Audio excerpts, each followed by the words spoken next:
Iran ने Hormuz strait की नाकेबंदी कर दी है, जिससे भारी अफरा तफरी मच गई है और तेल और गैस की भारी किल्लत दुनिया को झेलनी पड़ रही है। जॉर्डन पर हमले के बाद दोनों देशों के बीच तनाव दरअसल बढ़ गया। जॉर्डन में अमेरिकी मिलिट्री बेस पर ईरान के मिसाइल हमले और हॉर्मुज में शिपिंग में रुकावट के जवाब में ट्रंप बहुत सख्त रुख अपना रहे हैं। वो आने वाले दिनों में ईरान की एनर्जी सुविधाओं पर बड़े हमले करने पर विचार कर रहे हैं। इस बात की जानकारी रखने वाले एक और जराये ने बताया है कि क्राउन प्रिंस मोहम्मद बिन सलमान ने ट्रंप से हमलों को रोकने की अपील की। हालांकि व्हाइट हाउस और वॉशिंगटन में सऊदी दूतावास दोनों ने ही इस मामले पर कोई टिप्पणी करने से इनकार कर दिया है। ईरान ने पलटवार करने की धमकी दी है। इसी वजह से इस वक्त सऊदी अरेबिया बेचैन नजर आ रहा है। सऊदी अरेबिया अपनी बेचैनी में सदर ट्रंप को फोन कर रहा है और ये कह रहा है कि ईरान के खिलाफ किसी भी तरह कार्रवाई से बाज आए या फिर रुका जाए, बचा जाए। ईरान ने क्या कहा वो आपको बताते हैं। बुधवार को ट्रंप ने सऊदी अरब के रक्षा मंत्री प्रिंस खालिद बिन सलमान से मुलाकात की थी। जराये के मुताबिक उपराष्ट्रपति जेडी वेंस के साथ बैठक के दौरान सऊदी के डिफेंस मिनिस्टर ने कहा कि उनका मुल्क ईरान के साथ मुद्दे को सुलझाने और तनाव कम करने के हक में।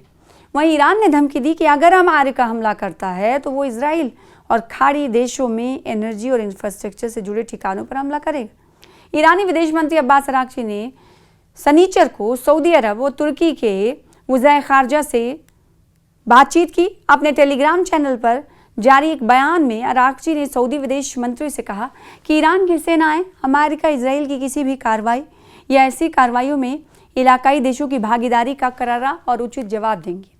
ईरान और अमेरिका के बीच आखिर बात क्यों नहीं बन पा रही, आखिर क्यों मामला उलझ जा रहा है, सुलझते मामला उलझ जाता है, इसके बीच की कहानी क्या है, इसके पीछे की कहानी क्या है।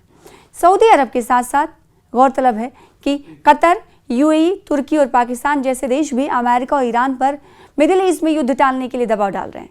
शनिचर को कतर ने हॉर्मुज स्ट्रेट को फिर से खोलने पर सहमति बनाने की कोशिश में ईरान के विदेश मंत्री, व्हाइट हाउस के दूत स्टीव विटकॉफ और ओमान के एहलकारों के साथ अलग अलग बातचीत की, लेकिन दोनों देशों के बीच बातचीत सफल नहीं हुई।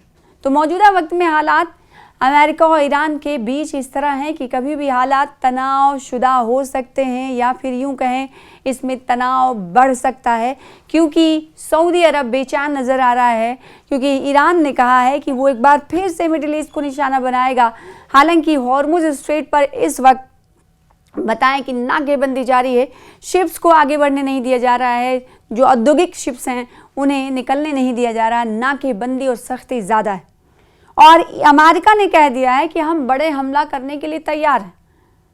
तो क्या ये माना जाए कि अमेरिका की बात ये सही है? इस रिपोर्ट के जरिए कुछ बातें आपने जानी, लेकिन इसकी वजह से सऊदी अरब अमेरिका को के इस बात को लेकर बेचैन नजर आ रहा है और सऊदी अरब ये कह रहा है फ़ोन करके डोनाल्ड ट्रंप को कि कोई बड़ा हमला ईरान पर ना किया जाए। ऐसी सूरत में ईरान मिडिल ईस्ट को निशाना बनाता है।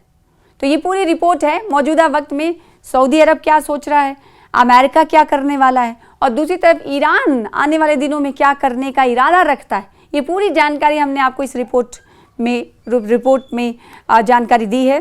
और क्राउन प्रिंस मोहम्मद बिन सलमान ने डोनाल्ड ट्रंप से तो ये कह दिया है कि हम चाहते हैं कि ईरान पर किसी तरीका का हमला ना हो।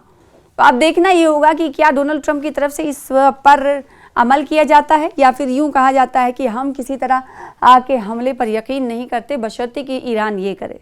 और आपको याद ही होगा कि अगर किसी तरह की शर्तें लागू की जाती हैं अमेरिका की तरफ से तो उससे ज़्यादा शर्तें लागू कर देता है ईरान। तो देखना होगा कि MBS सऊदी क्राउन प्रिंस की तरफ से किए गए फ़ोन का जवाब अमेरिका ईरान को देता है या फिर चुप्पी साध लेता है।